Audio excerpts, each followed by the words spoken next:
அபுதாபியில் வெறும் 50 லட்சத்தில் வீடு. நானோ பிரைம் ப்ராப்பர்ட்டிஸ் அபுதாபி. அவர் இருக்கிற ரங்கசாமி அந்த கட்சி யாரோட கூட்டணி ஆட்சியை நடத்துது? என்ஆர் காங்கிரஸ் கூட்டணி வச்சு. என்ஆர் காங்கிரஸ் யாரோட கூட்டணி வச்சிருக்கு? பிஜேபியோட. அப்ப அவர் கூட்டணி அதை சொல்லணும்ல. அவரு உங்களுக்கு எந்த விதத்துல இந்த கூட்டணி அமைச்சு 4 வருஷம் ஆச்சு, நீங்க ஆட்சியில இருக்கிறீங்க. இதனால இந்த மெசேஜ் வந்துட்டு பாத்தீங்கன்னா ஒரு ரசிகர்களை தாண்டி எங்கேயும் போகாது. ரசிகர்களுக்கு என்ன, விஜயை பார்த்தோம் போதும். அப்ப இதை பேசணும்ல நீங்க. ஏன் பயப்படுறாருன்னா, ஜோசப் விஜய் அப்படின்னு சொல்லி ஆரம்பிச்சு கிறிஸ்டியானான நீ தீபத்தை பத்தி எல்லாம் பேசக்கூடாது அப்படின்னு சொல்லிடுவாங்க. அப்போ விஜய் கான்சென்ட்ரேட் பண்ணாருன்னா பாலிடிக்ஸா அவரால் பேச முடியுன்றதுக்கு அது ஒரு அத்தாட்சி. ஆனா பேசல அப்படின்னா அது என்ன அர்த்தம்? ஒண்ணு அக்கறையின்மை, இல்ல தைரியமின்மை. நேத்து நான் எதிர்பார்த்தது செங்கோட்டையனையோ நாஞ்சல் சம்பத்தையோ எடுத்து பேச விட்டுருந்தாருன்னா போக்கஸே மாறிட்டு இருக்கும்.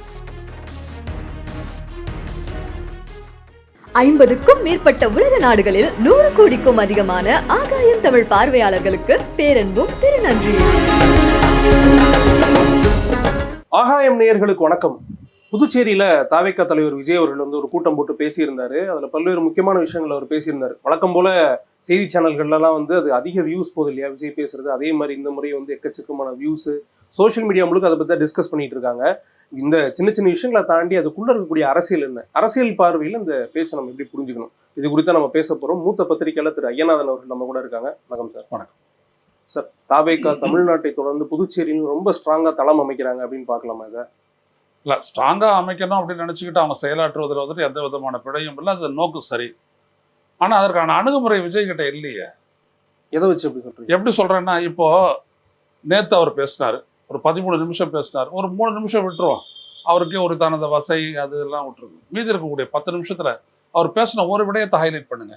இல்ல புதுச்சேரியில வந்து என்னென்ன சிக்கல் இருக்கு, சுத்தி இருக்கக்கூடிய காரைக்கால் மாதிரியான பகுதிகளில் வந்து வளர்ச்சி குன்றி இருக்கு அப்படின்னு சொல்லி நேரடியா ஒன்றிய அரசு இது காரணம் அப்படின்னு குற்றச்சாட்டு வைக்கிறாரு. சரி, ஒன்றிய அரசு அதுக்கு காரணம். ஒன்றிய அரசு யார் கையில் இருக்கு? பாஜக கிட்ட இருக்கு.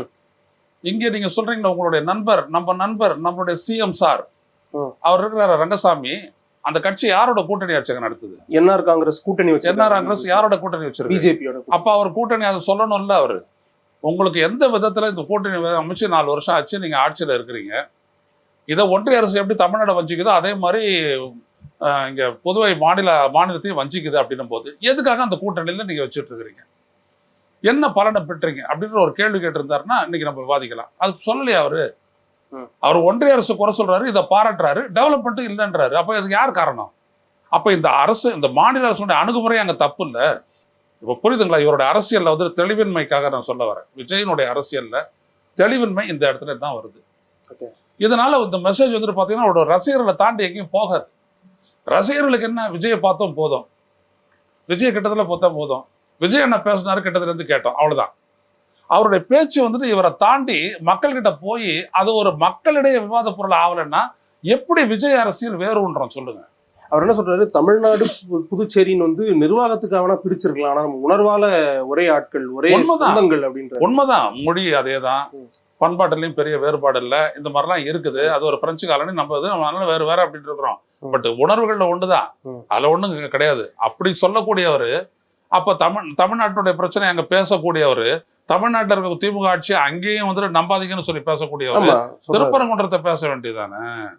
சொல்லவே இல்லையே. ஏன் சார் அந்த பிரச்சனையை அவர் பேச மறுக்கிறார்? இல்ல பேசல. அவரு ஃபர்ஸ்ட் அதை ரெஜிஸ்டர் பண்ணிடுவோம். பேசாததுக்கு காரணம் எப்படி நீங்க சொல்லுவீங்க? இப்போ திருப்பரங்குன்றம் அப்படின்ற ஒரு விடயம் நீதிமன்றத்துல இருந்து மக்கள் மன்றம் வரைக்கும் இன்னைக்கு பெரிய விவாதமா இருக்குது மக்கள் மத்தியில. அப்படியாப்பட்ட ஒரு விடயத்தை ஒரு அரசியல் கட்சி எனக்கும் திமுகவுக்கும் தான் போட்டி அப்படின்னு சொல்லக்கூடிய ஒரு தலைவர் பேசணுமா கூடாதா? நிச்சயமா பேசணும். ஏன் பேசல? இல்ல இது குறித்து கேக்குறாங்க. கட்சியில சமீபத்துல இணைந்த திரு நாஞ்சல் சம்பத் அவர்கள் என்ன சொல்றாருன்னா, இந்த மாதிரி விஷயத்த விஜய் பேசாம இருக்கிறதே நல்லதுதான். அவர் ஒரு வாரத்துக்கு முன்னாடி விஜய் அரசியல்வாதியான்னு கேட்டவர், அதனால விட்டுருவோம். ஆனா அவரை விட்டுருவோம், நம்ம அது வேணாம். இன்னொரு 1 வருஷத்துக்கு கழிச்சு நாஞ்சல் சம்பத் அதில் தொடர்ந்தாருன்னா அப்பா அவருடைய கருத்தை பிரதானப்படுத்துவோம். விஜய் பேசாத இருக்கிறதுக்கு காரணம் என்ன? நீங்க தமிழர், அது தமிழருடைய பிரச்சனை, அது தமிழருடைய விழா. கார்த்திகை தீபம் இந்துக்களுடைய விழா எல்லாம் கிடையாது. அதெல்லாம் நம்ம இங்க பேசுறோம். விஜய் வந்துட்டு நிறைய வீடியோஸ் இந்த மாதிரி சோசியல் மீடியா அதெல்லாம் பார்ப்பார் அவர். எனக்கு நல்லா தெரியும் அதெல்லாம். அது நம்மளுதோ உங்களுதோ யார்தான் இருந்தாலும் நல்லா பார்ப்பார் அவர். அப்ப இதை தமிழருடைய அந்த விடயத்துல வந்துட்டு என்ன விதமான முடிவை வந்துட்டு இந்த நீதிமன்றம் எடுத்தது சரி இல்லாட்டி தப்பு, அது கூட போக வேணாம். அங்க இருக்கிற கல் யாருது? ஒரு சாதாரணமா இருக்கக்கூடிய ஒரு ஃபேஸ்புக்கில் இருக்கக்கூடிய ஒருத்தர் வந்துட்டு அதை போடுறாரு, இன்னொருத்தர் வந்துட்டு இப்படி இருக்குதுன்றதை போடுறாரு, இன்னொருத்தர் இந்த பாருங்க இந்த மாதிரி ஒரு வடமை இருக்குதுன்னு போடுறாரு, இது ஏன் அந்த இப்படி கடைபிடிக்குதுன்னு போடுறாரு, இன்னொருத்தர் சட்ட ரீதியான அந்த போராட்டங்களை போடுறாரு. இதுல எதுலையுமே விஜய் பங்கேற்கலையே. அப்ப நீங்க யாரு? பயப்படுறீங்க. நீங்க பாஜகவை பார்த்து பயப்படுறீங்க. அது பாஜக சம்பந்தப்பட்ட பிரச்சனை. விஜய் பயப்படுறாரோ இல்லையோ அது வேற. விஜய் கூட இருக்கிறவங்க ஆலோசனை சொல்றவங்க அது வேணான்னு தவிர்க்கிறாங்க.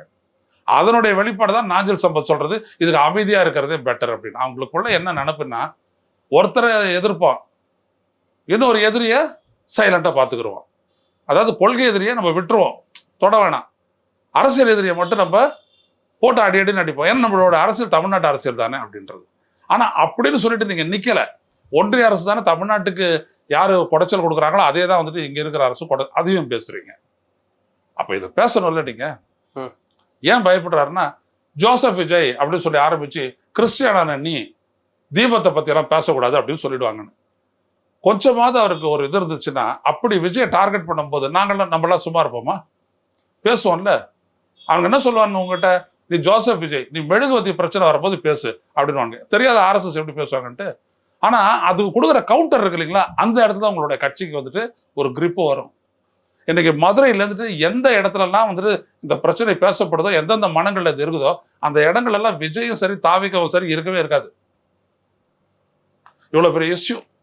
இந்த இஷ்யூல வந்துட்டு அவர் இல்லைன்னா அவர் எதிரே இல்லை சார். ஆனா இது மாதிரி நீ உங்களுடைய கூற்றுப்படியே சொல்றேன், இந்த சிக்கல்ல வந்து அவருடைய மதம் அடையாளப்படுத்தப்படுங்கிறனால தவிர்க்கிறாரு அப்படின்னா, தொடர்ச்சியா இந்த மாதிரி அரசியல் வரும்போது எவ்வளவு விஷயத்தை தவிர்த்தர முடியும்? ஆமா, தட் இஸ் த ப்ராப்ளம். அவர் பிஜேபி எதிர்க்கிறதுல அதான் ஒரு பெரிய பிரச்சனையா வச்சுட்டு இருக்காரு. அவரு பரந்தூருக்கு போறீங்க, பரந்தூர் விமான நிலையத்தை வாங்குறதுக்கு நிலம் கையகப்படுத்துறது அடையாளப்படுத்துறது எல்லாம் மாநில அரசு சொந்தம். யார் அது போர்ட்டை கட்ட போறது? சென்ட்ரல்ல இருந்தா ஒரு வார்த்தை பேசியிருக்காரு பாருங்க.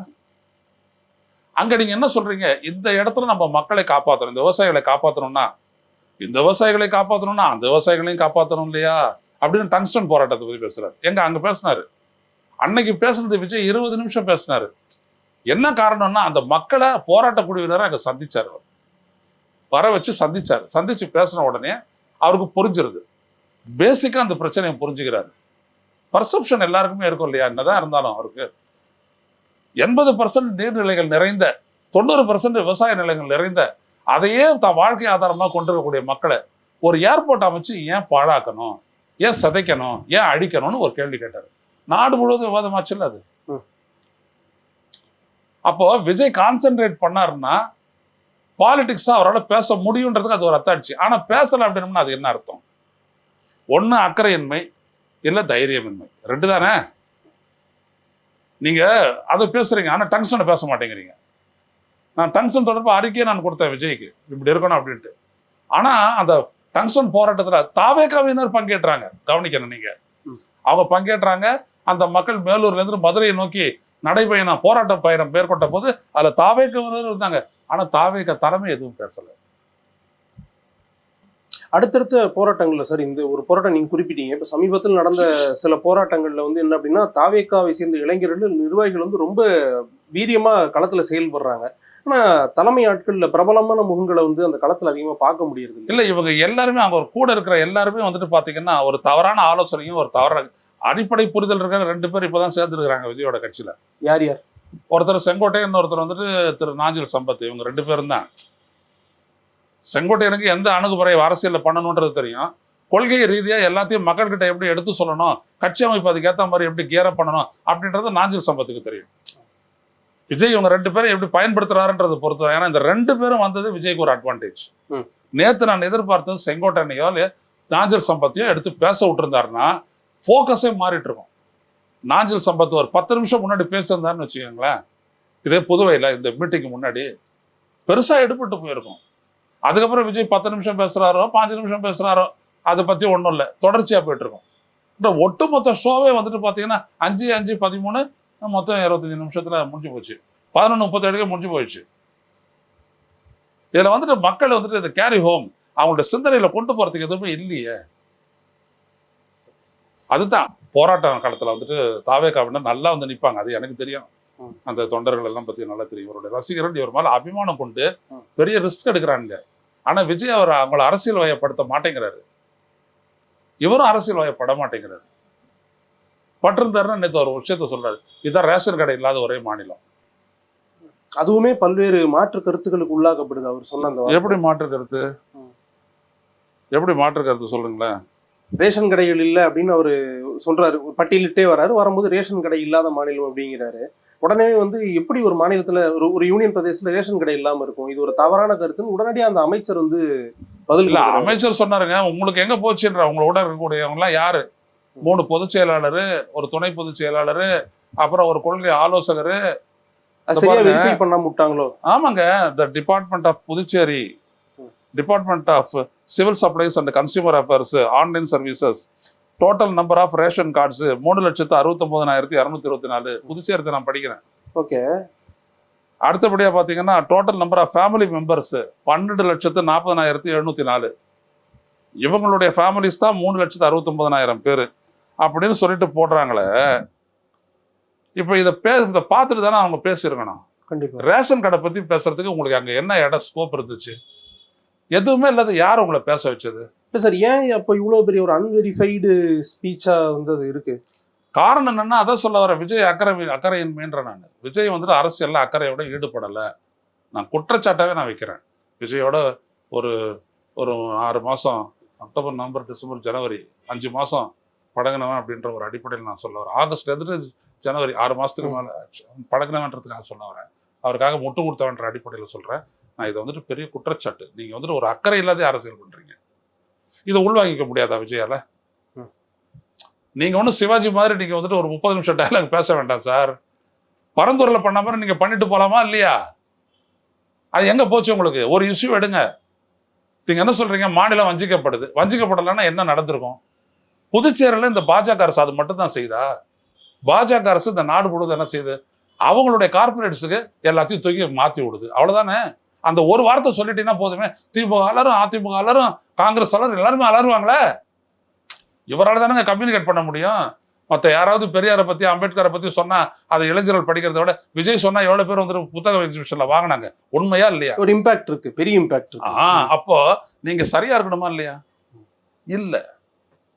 இதுதான் விஜயனுடைய மிகப்பெரிய டிராபேக். அதனால விஜய் நேத்து என்ன பேசினாரு அப்படின்னோம்னா ஒண்ணுமே கிடையாது. டோட்டல் சொதப்பல், அவ்வளவுதான். வேற எதுவுமே கிடையாது.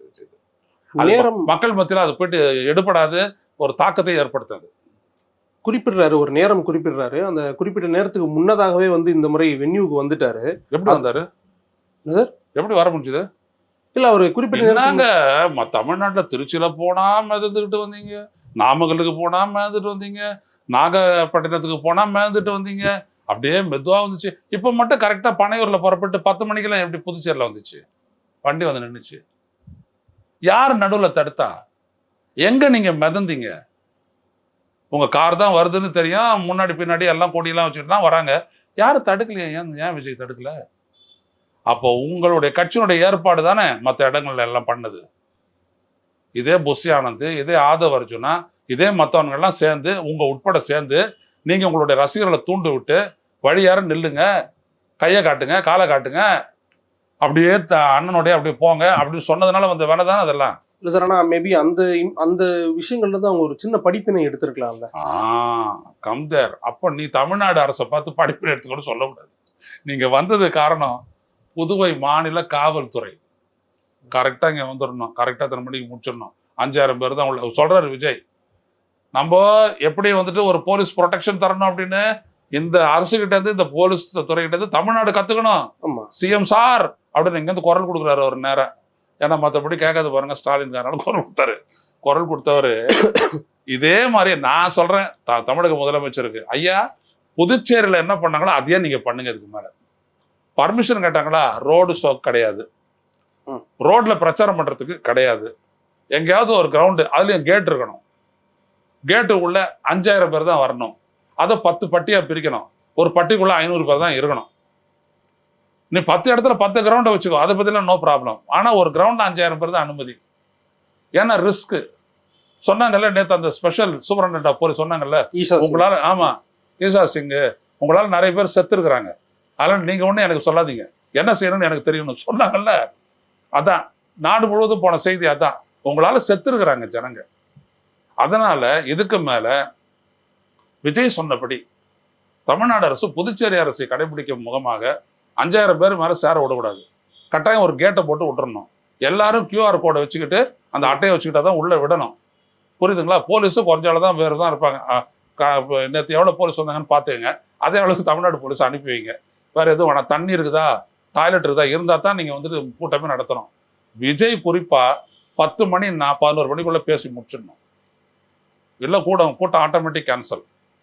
விஜய் பேச விடாது தமிழ்நாடு காவல்துறை. ஸோ புதுச்சேரி நீ கடைபிடிச்சல உன் ஃப்ரெண்டுக்காக, அதை இங்கேயும் பண்ண. அவ்வளோதான், சரியா போச்சு.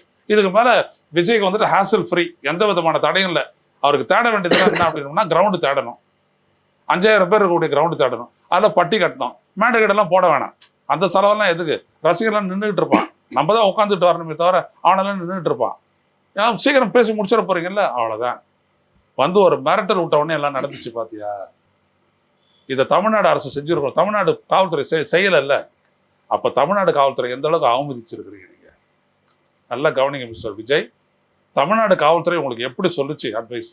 க்ரௌடு ஃபர்ஸ்ட் ஏற்படும் சொன்னாங்களா இல்லையா? அவ்வளோத்தையும் நீங்கள் மறைச்சிட்டு உதாசீனப்படுத்திட்டு போயிட்டு நின்று க்ரௌடுக்குள்ளே விட்டு அதில் 41 பேர் செத்து, இது காரணம் அரசு தானே நீங்கள் திருப்பி. நேற்று அவங்க என்ன சொன்னாங்க? கூடுதலாக கூட்டம் ரொம்பலை, அதான் சொன்னார். மைதானம் ரொம்பலை, வெளில இருக்கிறவங்களாம் உள்ளே விடுங்கன்னு. நான் என்ன செய்யணுன்றது எனக்கு தெரியும். உங்களால் நிறைய பேர் செத்துருக்குறாங்க, அதனால பெசாத இருங்க அப்படின்னு சொல்லிட்டு முதல்ல ஏன் இவ்வளோ நேரம் ஆகிட்டு இருக்குது ஆரம்பிக்க கூட்டத்தை உடனே நேரம் போட்டு மைக்க பிடிச்சி பேசுறீங்களா இல்லையா? அப்போ இதே அணுகுமுறை தமிழ்நாடு கடைபிடிக்கணும். அதான் விஜய் காட்டிய வழி தமிழ்நாடு அரசு. சார், கரூர்லயுமே ஒரு பேச தொடங்கும் போது காவல்துறைக்கு நன்றி சொல்லி தான் ஆரம்பிச்சாரு. இருங்க, நன்றி சொன்னார். அதுக்கு முன்னாடி 50 மீட்டருக்கு முன்னாடி வண்டியை நிறுத்திட்டு பேசுங்கன்னு சொன்னார். அதுக்கு என்ன பண்ணாரு? காவல்துறை ஒன்று இறங்கி ஓட்டுன்னு சொன்னச்சு. அது ஒரிஜினல்ல சொன்னாரு, வி மஸ்ட் எவாக்குவேட் அப்படின்னு சொல்லிட்டு அவர் தானே இவர் போனாரு. விஜய் வந்துட்டு முதல்ல ஒரு சுயசிந்தனைக்கு தன்னை ஆட்படுத்திக்கலைங்க. சுயசிந்தனைனா டிசிஷன் மேக்கிங், அந்த இடத்துல அவர் ஆட்படுத்திக்கல. அதனால நான் சொல்ல வரேன், நான் சொல்றது விமர்சனமாகவும் இருக்கும், விஜய்க்கு ஒரு கைடன்ஸாகவும் இருக்கும். நான் ரெண்டுத்தையுமே நான் சொல்றேன். ஓகே. நிறைய லோக்கல் ப்ராப்ளம் சார். பாண்டிச்சேரியில் இருக்கக்கூடிய பிரச்சனைகள், அங்கே கம்பெனிஸ் இல்லை, அப்படி ஐடி இல்லை அப்படின்ற மாதிரி அவர் பேசினாரு. இந்த பேச்சு வந்து ஒரு ஷாலோவான பேச்சா இல்லை இது டெப்தா இருக்கா? இல்லை, நீங்க தொட்டுட்டு போகக்கூடாதுன்றேன். பரந்தூர்ல 20 நிமிஷம், பரந்தூர்ல 20 நிமிஷம்ன்றேன். பரந்தூர்ல என்னென்ன பண்ணிருக்கு தெரியுங்களா? அந்த போராட்ட குழு ஒரு மேப்பே ரெடி பண்ணிச்சு தெரியுங்களா? எப்படி இருக்குது என்னன்றது எல்லாம் விஜய் கிட்ட எடுத்து காட்டுறாங்க. So Vijay could able to understand a lot of things. So அங்கே போகும்போது அவருக்கு யாரும் தேவையில்லை, காகிதம் கூட தேவையில்லை. காகிதம் வச்சாரு பரந்தூர்ல, ஒன்றும் கிடையாது. கிரவுண்ட் என்னன்னு புரிஞ்சிருச்சு. இன்னும் சொல்ல போனா விஜய் அந்த இடத்த சுற்றி பார்க்க நினைச்சாராம்.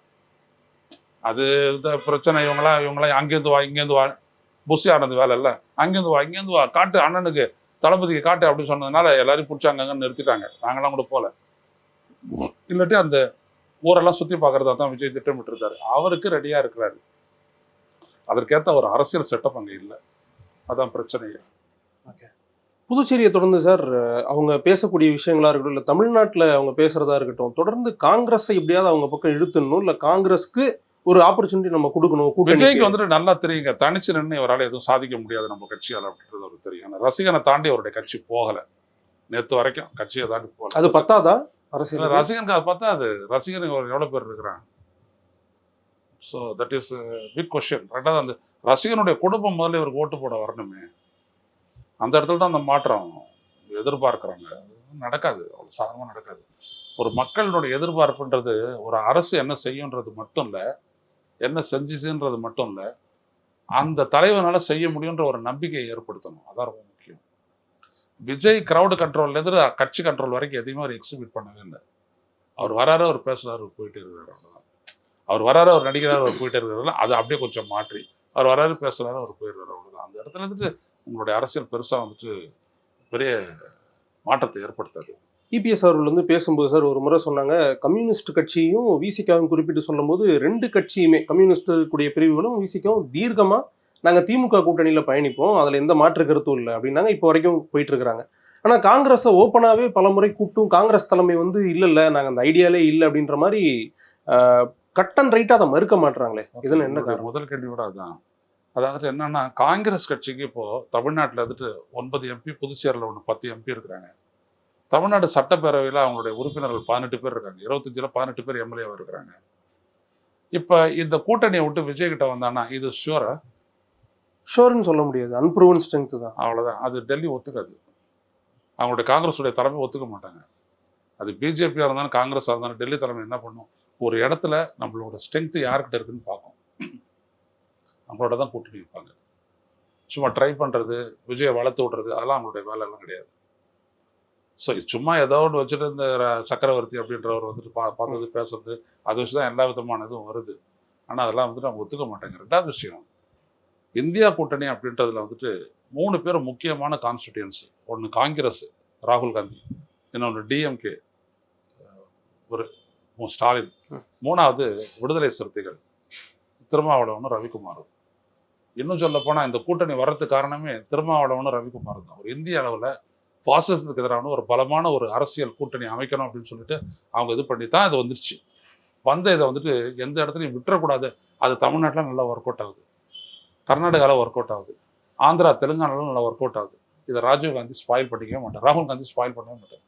ஓகே, அதனால அவங்க வந்துட்டு விஜய் பக்கம் திரும்புறதுக்கு எந்த அடிப்படையும் இல்லை. அப்படி விஜய் எதையும் காட்டவும் இல்லை. அப்ப எந்த கட்சி கூட்டணிக்கு வரும்னு அவங்க எதிர்பார்க்கறாங்க, இல்ல யாருக்கு வளைவு இல்லைங்க. விஜயை பொறுத்த வரைக்கும் அவருடைய ஒரே அவுட்லுக் வந்துட்டு டிஎம்கே. ஏன்னா அது 20%, 21%, ஏடிஎம்கே 21% ஓட்டு. அதோட இவர் சேரதான் பாக்குறாரே தவிர வேற எதுவும் இல்லை. அதே மாதிரி எடப்பாடி பழனிசாமியும் விஜய் வந்தா போதும்னு நினைக்கிறாங்க. இப்போ பாஜக அதான் நினைக்கிறாங்க, விஜய் வந்துட்டாருன்னா போதும். இல்ல பரஸ்பரம் ஒருத்தர் அப்படி நினைச்சுக்கிறாங்கன்னு நேரடியா கூட்டணிக்கு வந்துடலாமே. கூட்டணிக்கு வந்துடலாம். பட் இங்க ஒரு கொள்கையை வந்துட்டு இடிக்குது இல்ல பாஜக இருக்கு. இவர் டிக்ளேர் பண்ணி விட்டார், அந்த மாதிரி கொள்கை எதிரின்னு டிக்ளேர் பண்ணிட்டாரு. அதுல எப்படி மாத்துறது? ஸோ அதற்கான ஒரு காலகட்டத்தை அவங்க வாங்குறாங்க. அதனால தான் அவர் பொதுக்கூடல சிறப்பு பொதுக்குழு கூட்டிய அந்த தீர்மானத்தை வாங்கினாரு. கூட்டணிக்கு போக வேண்டிய முடிவை வந்துட்டு தலைவர் தான் எடுப்பாருன்னு அவர் சொன்னாரு. விஜய் தான் கட்சியினுடைய முதல்வர் வேட்பாளர். அப்புறம் அதை ஏத்துக்கிறவங்க தான் கூட்டணிக்கு வர முடியும். அதிமுக ஏத்துக்காது, பாஜக ஏத்துக்காது. அப்புறம் எதுக்காக அவர் அது வாங்குறாரு? மற்ற எல்லாரும் ஏத்துக்குருவாங்க. அப்புறம் ஏன் அந்த மாதிரி ஒரு தீர்மானம் போடுறாரு? இப்போ இன்னைக்கு பார்த்தீங்கன்னா எடப்பாடி அதே மாதிரி போடுறாரு. எடப்பாடி தலைமையில தான் ஆட்சி, எடப்பாடி தலைமையில தான் வந்துட்டு அதிமுக தலைமையில கூட்டணி. ஏன் அவங்க சொல்றாங்க? நாங்களாம் ஒரு புள்ளியில சந்திப்போன்றது சொல்றாங்க. முன்னாடியே நீங்க சொல்லியிருந்தீங்க ஒரு காலகட்டத்துல சேர்ந்துருவாங்க கூட்டணி. வருது இல்ல, அதுக்கான டைம் வந்துகிட்டு இருக்கா? வந்துட்டு இருக்குது. ஏன் அப்படின்னா விஜய் தனித்து சாதிக்க முடியாது. விஜய்க்கு என்ன இப்போ ஒரு கட்டத்துல பாஜகவை இப்போ எதிர்க்க முடியாது அவரால். ஏன்னா அவர் அவங்களுடைய தேவை. இந்த கரூர் விடயத்தில், அந்த வடக்கு விடயத்தில் அவருக்கு தேவை. இவருக்கு வடக்கானதெல்லாம் வந்துட்டு பாஜக காரங்க தான், எல்லாம் முடிஞ்சு போச்சு. அதனால இப்போ அவர் என்ன பண்ணுவார் அப்படின்னா, தீர்மானத்தை வாங்கி வச்சுக்கிட்டாரு. ஒரு முடிவு எடுக்கணும். என்ன முடிவு எடுக்கணும்? திமுகவை அகற்றவும், தமிழ்நாட்டை திமுகவோட இருந்து காப்பாற்றவும். தனிச்சு பலம் நம்மளுக்கு போதாது. ஸோ இந்த கூட்டணியோட நம்ம இணைகிறோம். இது இந்த தேர்தலுக்கான முடிவுன்னு சொல்லிட்டு ஜாயின் பண்ணுறாரு. ஆனால் சார், செங்கோட்டையன் அவர்கள் வந்து இப்போ தாவேக்காவோட இணைஞ்சிருக்கிறது ஒரு கசப்புணர்வு இல்லையா? ஏன்னா இபிஎஸ் அவர்கள் சொல்லும்போது சொன்னார், இந்த கரூர் விஷயத்தில் ரொம்ப ஸ்ட்ராங்காக கூட நின்னாங்க, பொடி அடிச்சிட்டாங்க பாருங்க, பிள்ளையார் சொல்லி போட்டுட்டாங்க அப்படின்ற மாதிரி பேசினாரு. பட் இப்போ செங்கோட்டையன் அவர்கள் வந்திருக்கிறது வந்து நம்ம கட்சி ஆளு அவங்க கட்சியில் சேர்ந்துட்டாங்க அப்படின்ற ஒரு கசப்புணர்வு ஏற்படும். அப்படி இல்லைங்க. அதெல்லாம் வந்துட்டு எடப்பாடி எல்லாம் புரிஞ்சுக்குவாரு. செங்கோட்டையன் வந்துட்டு தனித்து விடப்பட்டார். பிஜேபியை நம்பி போய் பிஜேபி அவரை பயன்படுத்திட்டு கருவேப்பிலை மாதிரி தூக்கி போட்டுச்சு.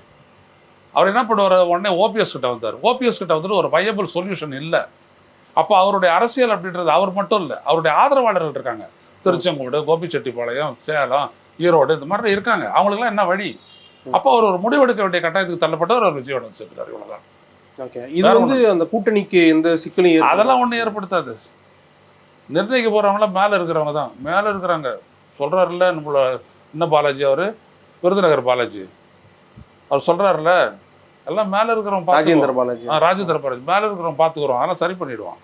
அங்கே தான் ஒரு எம்டெக் படித்த என்ஜினியர் இருக்கிறாருல, சோசியல் இன்ஜினியரிங்லாம் அவர் பார்த்துக்கிடுவார். ஆனால் சார், இந்த கட்சிகளை தாண்டி சின்ன சின்ன கட்சிகள் தேர்தலில் பெரிய இம்பாக்ட் ஏற்படுத்தலைனாலும் கூட்டணியை பலப்படுத்துறதுக்காக நிறைய கட்சிகள் இருக்கிறாங்க இப்பயும். அந்த மாதிரியான கட்சிகள் இந்த கூட்டணிக்கு வருவாங்க. கூட்டணி கார்த்தி, கூட்டணி அப்படின்றது வந்துட்டு பார்த்தீங்கன்னா நாட் ஷியர் நம்பர்ஸ் பார்ட்டிஸ்.